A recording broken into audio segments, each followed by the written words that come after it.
The other night I had a dream. That dream, it was so fey. I dreamt that Gough was wearing his crown, and Bill Clinton now was gay. Bruce Ruxton was a Republican. Miss Hanson had married a black.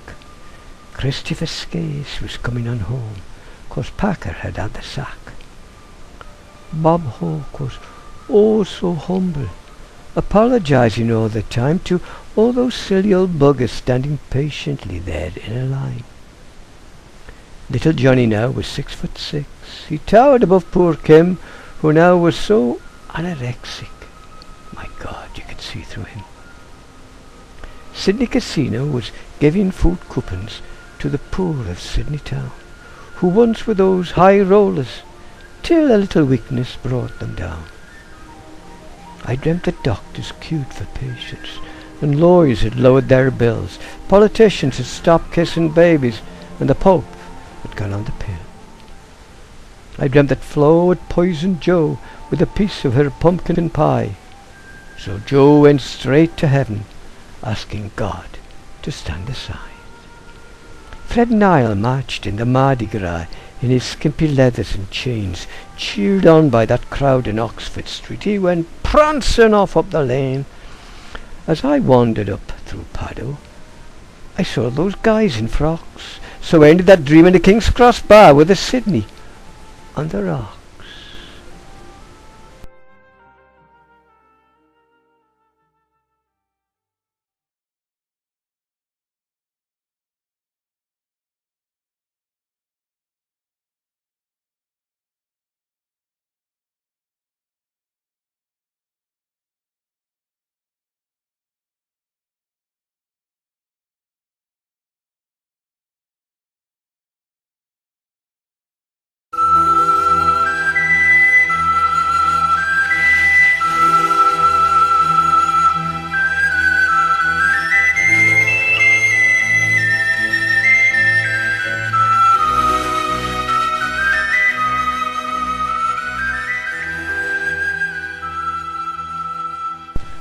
Riven by self-doubt, anger bursting out. Into the mirror a silent scream. I am not you. I am me. A man's face stares back at her, agonized, confused, echoing her guilt but not her hope, for he has no words, no thoughts, no identity. He is a shell, and she fills that shell to overflowing, breaking out, shattering that final barrier, as, for the first time, she picks up the lipstick to underline her decision.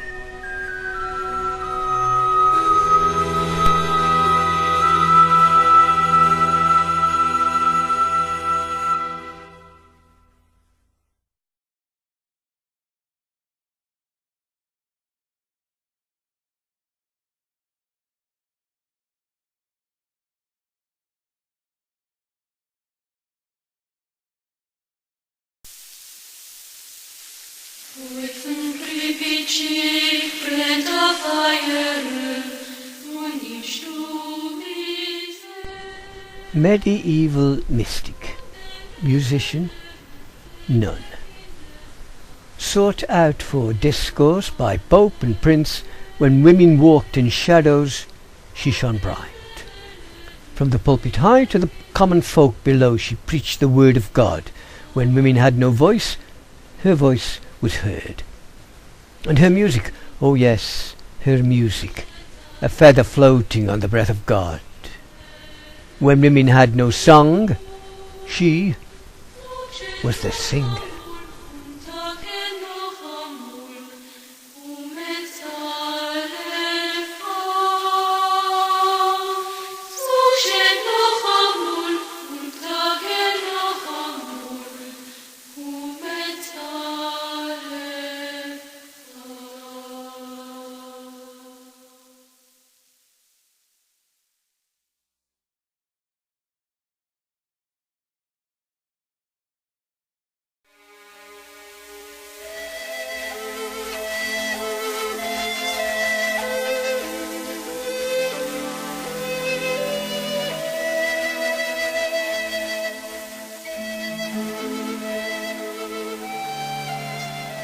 If I should go and never say goodbye, going leave these words unspoken, remember them as my final token, that you, and you alone I loved, the mother of my children.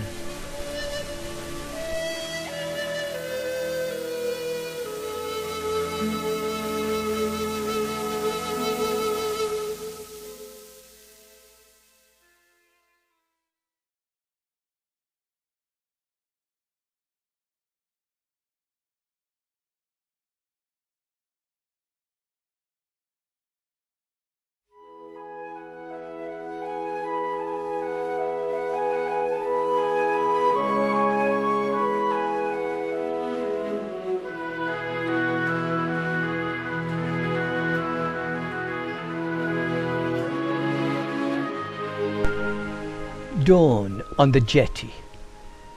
The water still. A mirror suddenly shattered as a beak spears the surface. Fish held high.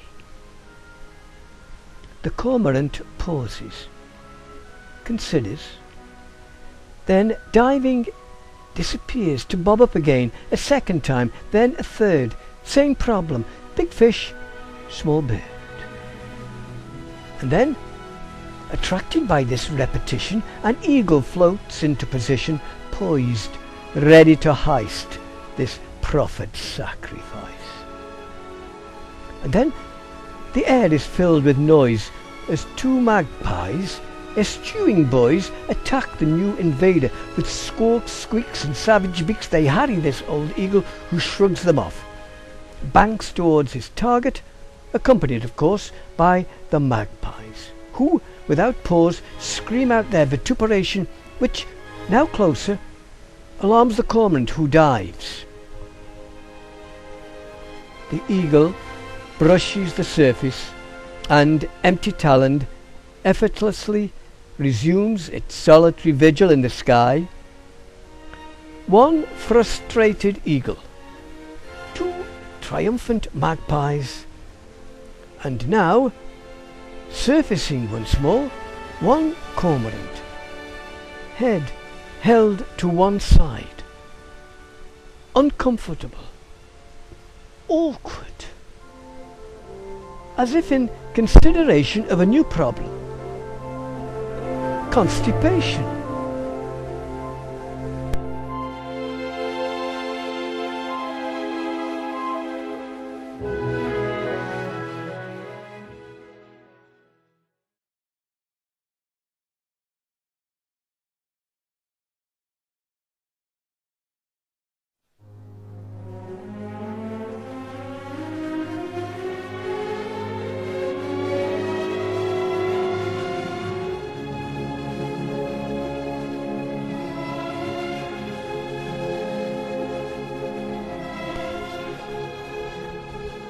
No crime, no retribution, yet confined, an institution. Wheelchair by day, by night a bed, fed, bedded, toileted. The world outside, locked deep inside her head. Speech distorted, no conversation, communication, merely mental isolation. Then from outside there comes another, who touches her as has no other, for both need love and both have love enough to share. Together they become as one, emboldened yet so vulnerable. They face that world outside and they survive. Alone, but so alive. With electric wheelchair, mobile phone, empowered now to range alone out into the world unknown, down those valleys we all dread, then upwards to those distant peaks. Her HSC is what she seeks in English literature, and she succeeds. A miracle no less than changing water into wine.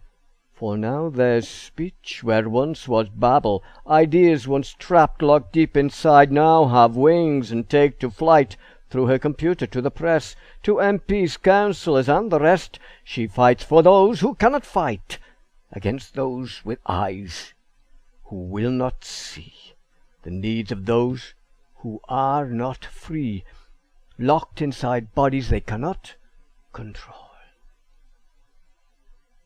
Yes, now energized by love and the electricity, the bane of all bureaucracy, she powers on.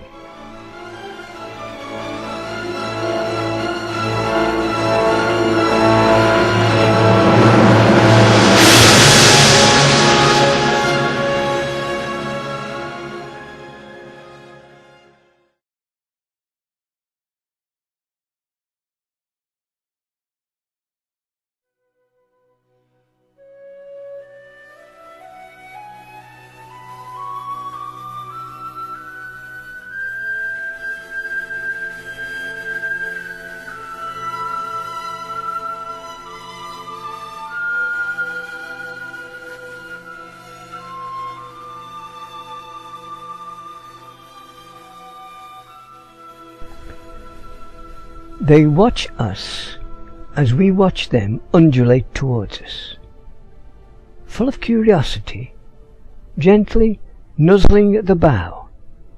Then slowly, oh, so slowly, the two black humps sink softly beneath the waves to reappear at the stern. For an hour or more, two huge, barnacle-breasted, black-slashed, white, shining bodies rear up, almost within touching distance. Then they slide down under us and up on the other side. The boat lists first to port and then to starboard as we rush from side to side, and as we hang over the rail, their spume, rainbow-hued, explodes upward and over us, and we stare into each other's eyes, speaking without words. Awareness crackles and sizzles between us as two species communicate. And for one brief, miraculous moment, deep down within me, my heart sings.